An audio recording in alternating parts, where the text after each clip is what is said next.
Hear ye, hear ye, hear ye, all persons having anything to do before the Honorable, the Justices of the Massachusetts Appeals Court, now sitting at diverse locations within and for the Commonwealth.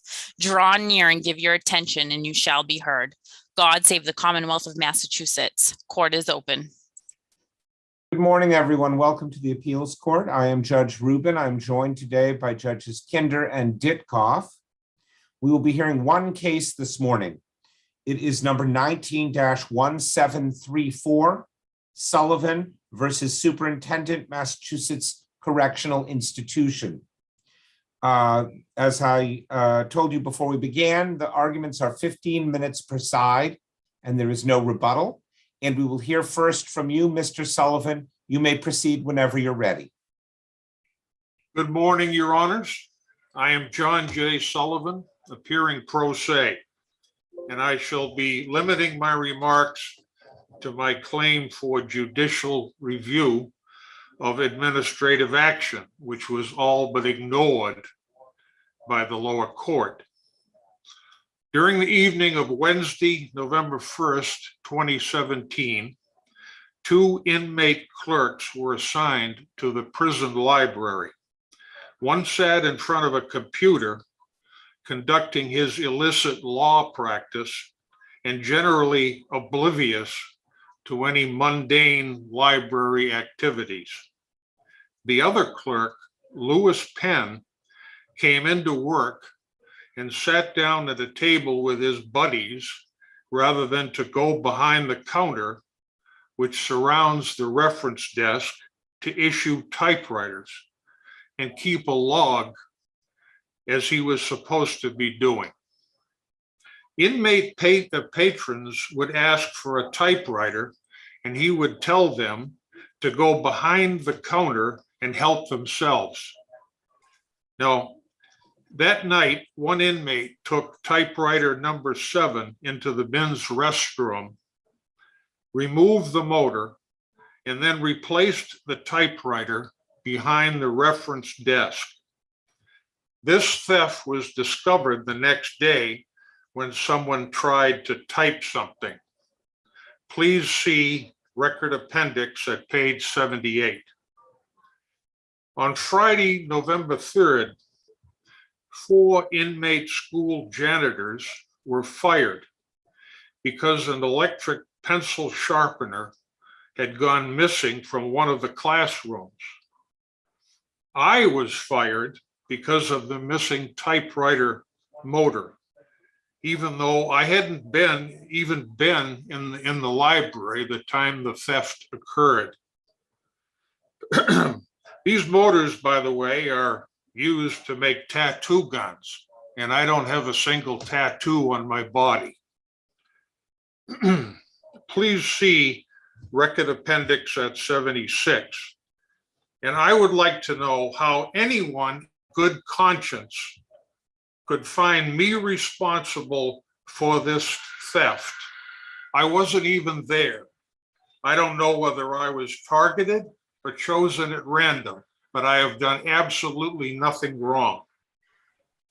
My selection as the guilty party was arbitrary. Under Chapter 30A, Section 14(7), I have demonstrated that the agency's decision in this matter was an error of law because it was completely irrational. I have also shown that the decision was made upon improper procedures because there were no investigations conducted as is required by DOC regulations. Mr. Sullivan, can I ask you a question about that? Can I ask you a question about that last point? Is it true you weren't, Mr. Sullivan, is it true you weren't interviewed? Is someone talking and asking me a question? I am. Is it true you weren't interviewed? That no one interviewed you? Is that right? Judge, I'm sorry, I didn't hear you. Is it true that no one interviewed you? Correct. I'm just getting to the interesting part on that, Your Honor. No interviews were conducted despite the fact that notices to appear at these hearings were fabricated by Sandra Walsh and filed in Superior Court as part of a certified administrative record. Now, to his credit, Attorney Pomeroy at this juncture does not dispute this. All right. I don't expect that Sandra Walsh is going to go to prison for perjury, but maybe if she did, it would send a clear message to DOC employees not to do this. Now, my conviction, I call it a conviction, but I was not given a disciplinary report, was also not based on substantial evidence as required, and in fact is supported by no evidence at all. The finger of culpability points directly at inmate Lewis Penn, who retained his job and was recently paroled. Under subsection 7G, the decision being challenged was clearly arbitrary and an abuse of discretion. Claiming that these decisions are an exercise of discretion, prison administrators are still required by regulations to investigate and review decisions of the rank and file, not just rubber stamp them as was done in this case. The lower court erred when it dismissed my claim under Chapter 30, 14.7. The very first line of its discussion, the court held, a motion for judgment on the pleadings is actually a motion to dismiss that argues that the complaint fails to state a claim upon which relief can be granted. The Supreme Judicial Court issued its ruling in Crowell versus Mass Parole Board and held it was error for the judge to allow defendant's motion to dismiss, as the plaintiff has stated a claim under which relief can be granted. That is, he alleged in his complaint that the result of the parole board hearings was arbitrary or capricious, unsupported by substantial evidence, or otherwise an error of law. See Hoffer versus Board of Registration in Medicine. Now, I have made all of these allegations. I have proven most of these allegations and more, and more. And yet my case is dismissed improperly. In the final paragraph of his memorandum and order, Judge Barry Smith wrongly states that my grievance claim, as he calls it, fails because I did not allege that my substantial rights were prejudiced. And with all due respect, I have to applaud the cleverness of Mr. Pomeroy, because he persisted in characterizing my situation as that I was reinstated in my job in the library. And I repeatedly corrected that. I was never reinstated in the library. What happened was I was rehired maybe a year and a half later at entry level and less pay. So this has resulted in a lot of financial damage. I know it probably doesn't mean a lot to the court. We're talking, I was paid $7.50 a week as opposed to $10 a week. But over a year or so, I mean, that's important money within the prison context. People are always of the impression that you could live for free in prison, and you can't. The state does not pay for everything.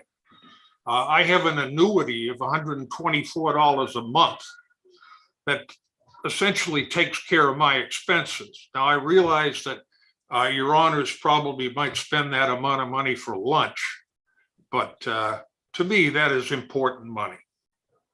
Now, in addition to that, Deputy Sheila Kelly called me a thief in front of a room full of staff and inmates. Now, my reputation should be intact. As far as I'm concerned, it is. I'd like to refer the court quickly to Record Appendix, page 48, where it says at paragraph 37 and 38, how the last 5 months I was employed, I'm sorry, after I left that library, twice as many typewriters were vandalized as the last 5 months before I left. I was an efficient, I was a diligent, I was a security conscious library clerk, and I never missed a day of work. While some others just don't even bother coming into work and they get to retain their jobs. I have a theory of motive, but it was not raised in the lower court, so I'm not going to go into it here. That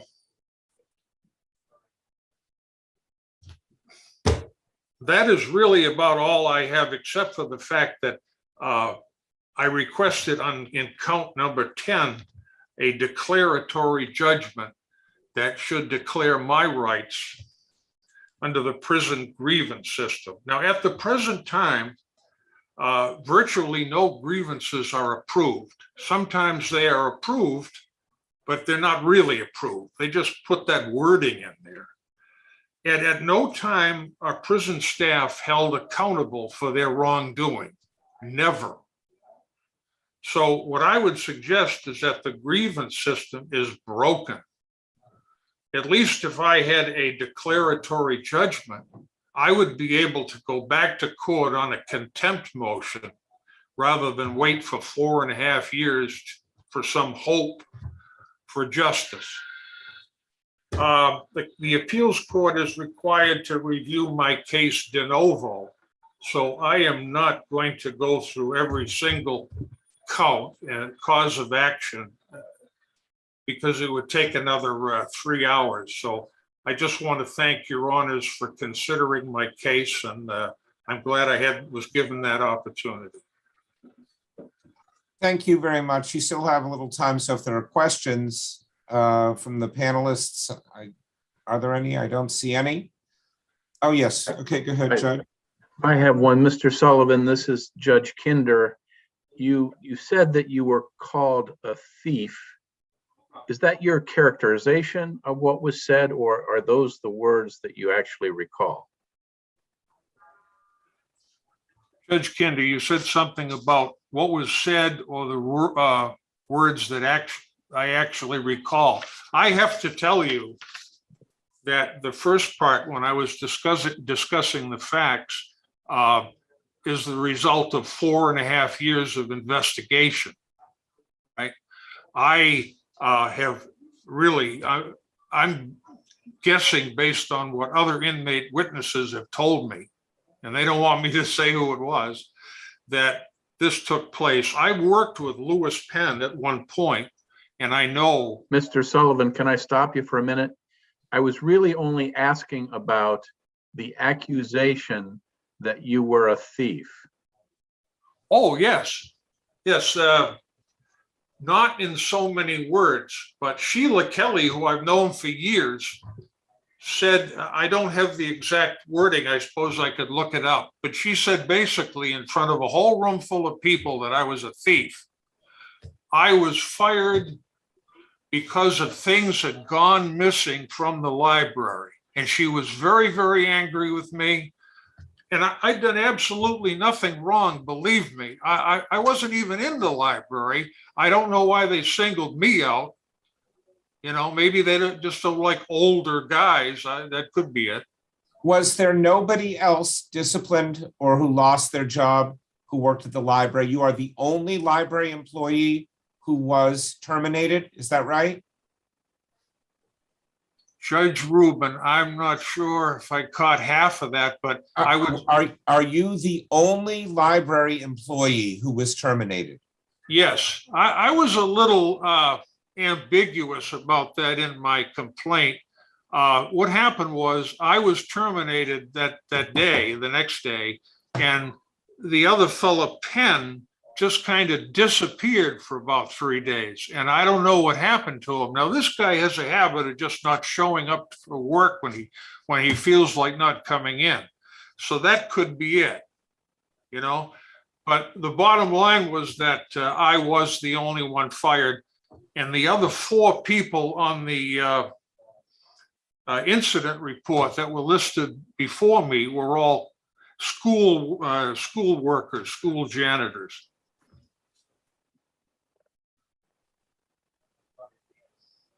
Okay, I see no further questions, so we're going to hear now from Attorney Pomerol. Attorney Pomerol, whenever you're ready. No, you're muted. And still. My apologies to the court, and Mr. Sullivan, excuse me.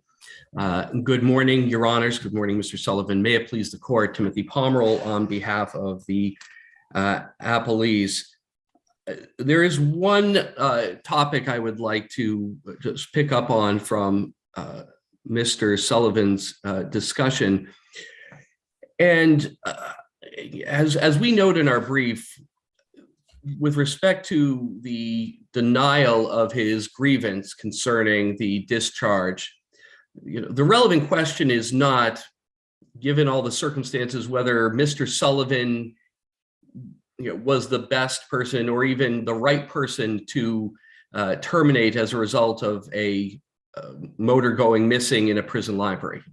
The real question is, you're dealing with, at level 1, you're dealing with a correctional officer who has discretion in making these decisions. Sometimes they make good decisions, sometimes bad decisions, but discretion they have. So let me ask you this. This is what I didn't understand from your brief. What is the scope of that discretion? Is your position that there is no such thing as an arbitrary or capricious discharge, or one not supported by substantial evidence, that it literally doesn't matter that there's no such thing?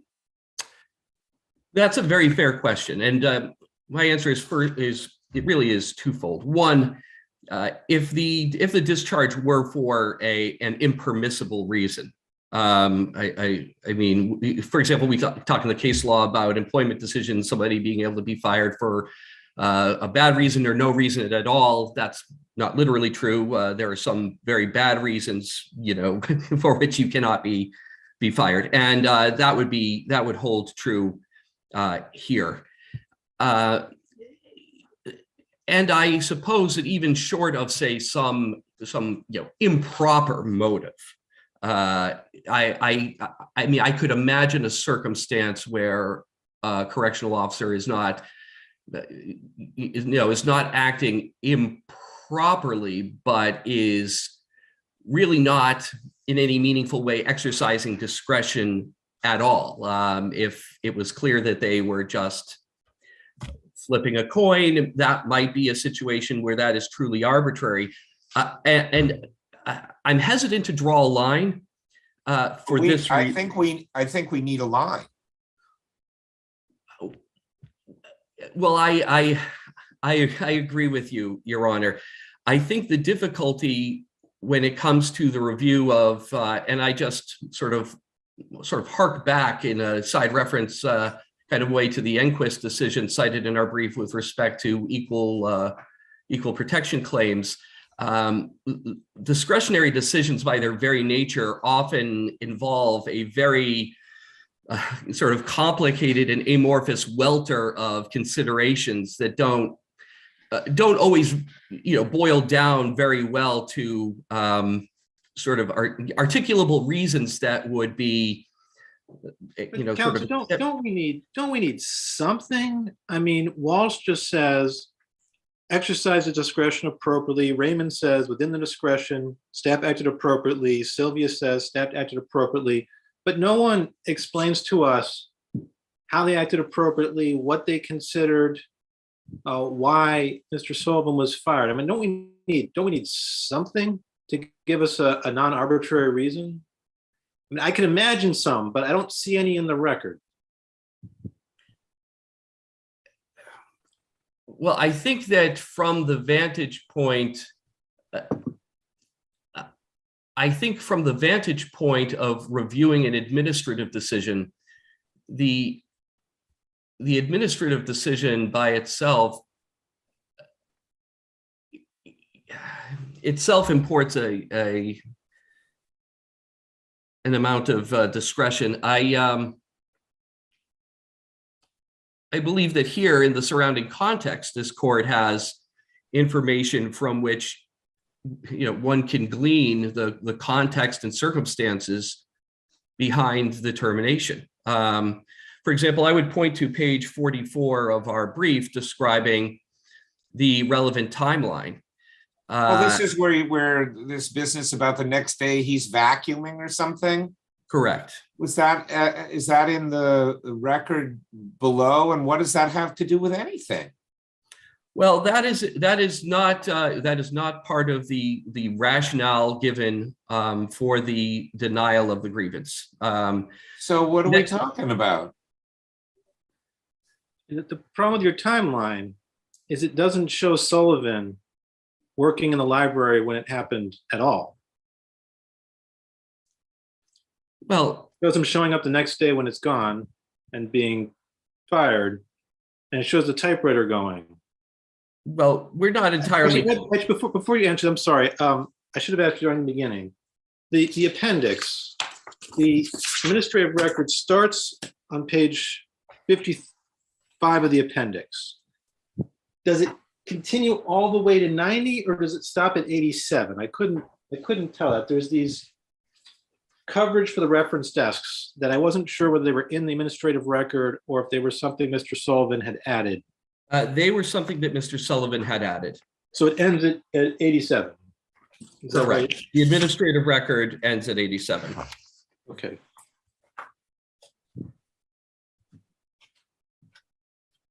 And which decision do you think we're reviewing? Are we reviewing Walsh, Raymond, or Sylvia?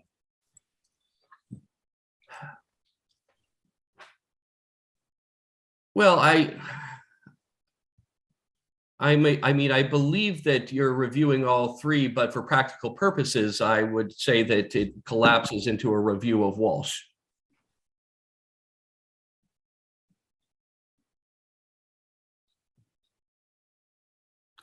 Since the other reviews are, for lack of a better word, a sort of appellate in nature.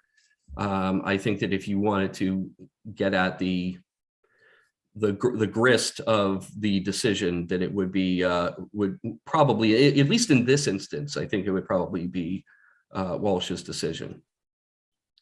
I guess the $1,000 question is, how on this sparse record do we find a non-arbitrary reason for termination?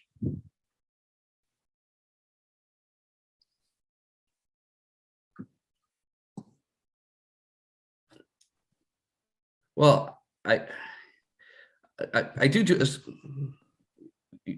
want to just take a step back and note that these grievance proceedings are intended to be streamlined, that they are not intended to involve the taking of evidence, and sometimes the rationales and the conclusions provided are short. I don't believe that absent some reason to conclude that the decision was in fact arbitrary, that the grievance determination should be revisited here. It was in fact a discretionary decision, and the discretion was exercised, and I don't see anything in the record that would really suggest that it was not exercised appropriately. I do think that sometimes it's difficult because we all have or at least I have an impulse to treat these proceedings as sort of quasi junior varsity adjudications. And that might be more fair when it comes to, say, inmate disciplinary proceedings. But this is a proceeding which is designed to, in the first instance, give the prison an opportunity to correct its mistakes, to perhaps resolve claims more efficiently before claims proceed to litigation. But what it is not intended to do, I don't think, is provide a replacement or some sort of quasi judicial proceeding. So while you agree that this was a proper use of the grievance procedure, that is, that the discharge is grievable. Yes. Oh, yes. Yes, I would agree with that. What do we do about the procedures? I mean, maybe I'm missing it, but the regulations do seem to state that the inmate making the grievance has to be interviewed. Do you agree he wasn't interviewed? I agree that the record we have does not disclose any interview with this inmate. So in terms of the record that we are operating under for purposes of this appeal, the record does not indicate any interview having occurred. I mean, so the regulations not only say that the grievant is supposed to be interviewed, they in fact even say that the only way you can not interview the grievant is if you just grant their grievance in full. So, I mean, what do we do with the fact that that this very clear procedure wasn't followed? Well, I mean, I have two answers. There's sort of the facile answer and then the more thoughtful answer. And I'm going to give the facile answer first because it's dispositive, but I also do want to address your question. The facile answer is that, no substantial rights were affected by the denial. That's the facile answer. I believe it's correct, believe it resolves the question, but you do have, in fact, a question that warrants answering. I would say that although the policy does call for the interviewing of the inmate, there are going to be, I believe, some circumstances in which I don't even want to say the failure to do so, the omission to do so is harmless. There are going to be some grievances where it doesn't really turn on what the inmate may say or may not say.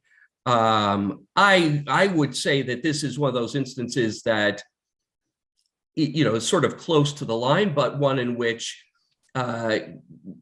speaking with with Officer Salerno about whatever it is he did would probably suffice, since it's his decision-making process that is at issue. And I will also note that the grievance regulations and the statutes don't require every single bit of information that may have informed the ultimate grievance decision to make its way into the formal record. And there's, of course, a very good reason for that, which is that, again, this is intended to be a streamlined procedure and not a sort of a quasi-judicial determination of people's rights and remedies. Let me ask you about your facile answer. You said there's no substantial right, but we get MCAD agency appeals, people who are at-will employees, and no one ever says, oh, it's just an at-will job. You can't review that. And in fact, Mr. Sullivan says that he lost $10 a week until he got rehired, and then $2.50 since. So how is that not a substantial right for 38 purposes? Well, I think that the loss of the income, which I in no way mean to, disparage or discount from a practical standpoint. I understand that that's important and it should be, and I appreciate that. But the money earned really springs from the job itself, and there's no constitutionally protected interest in the job. And so there's no constitutionally protected interest in the income that you might earn therefrom. So although you have you may have an interest in your whatever income you may have earned, you don't have a substantial right. Well, but I take it you've said that if it were done by coin toss, it wouldn't be okay. That there's some arbitrariness limit on losing this job, even regardless of subjective motive. Well, and so how can that not be a substantial right? I mean, isn't that, I know there's something sort of circular each way, but isn't that the question? That is, if for an arbitrary reason or irrationally I lost this, then that was my substantial right. Yeah, I'm not sure I really agree with the framing. I think that the errors or mistakes or shortcomings in the adjudication are one thing. The substantial right as to that's implicated in the decision, that's another thing. So something could be arbitrary and capricious in a very, very bad decision, but still not implicate a substantial right. Well, I don't understand that, and your time's expired, but maybe you can just answer this question. I don't understand how it can be that you can't lose something for an arbitrary reason. Let's use your coin flip as the example. But then if you do nothing, you had no substantial right that you lost. I don't understand how those can both be true.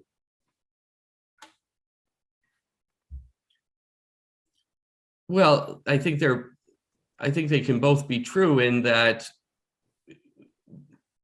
not every arbitrary decision implicates a substantial right, is what I would say. And if I could just make one comment about the coin toss, and it's only because of something I've learned through hard experience dealing with corrections, and that is that the circumstances are so manifold and varied that I would not want to even stand here today and say that there are no circumstances in which a coin toss would be sort of an inappropriate means of making a decision. If you are dealing with some situation with competing time, inability to make, discernments, but a need to make, Well, okay. I mean, that's in some places when there's an election and there's a tie vote, they choose by coin flip. But that's not a circumstance where it's an arbitrary, it's not like that's the idea. Who will be the mayor? Somebody go get a coin. Understood. Can I ask you one? I know we're over, but I have one other thing I'd kind of like your view on.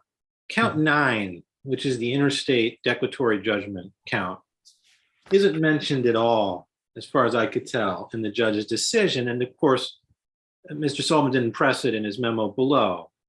But if we were to reverse on something else, make this case live again, is it your view that count will be back in the case, or do we need to adjudicate whether it was sub silentio properly dismissed? I took the view that it was properly sub silentio dismissed, given the other rulings. That's how I would view that. Right. Thank you. All right, time has expired. Thank you, Attorney Pomerol. Thank you, Mr. Sullivan, for excellent arguments. Each of you, you've helped to clarify what's going on in the case very well for us. So we very much appreciate both your briefing and your oral arguments. Thank you. And the case, Your Honors. Thank you, case Mr. is Sullivan. submitted. Oh, we can't hear you, Mr. Sullivan. You're muted. That's okay. Thank you. Thank you.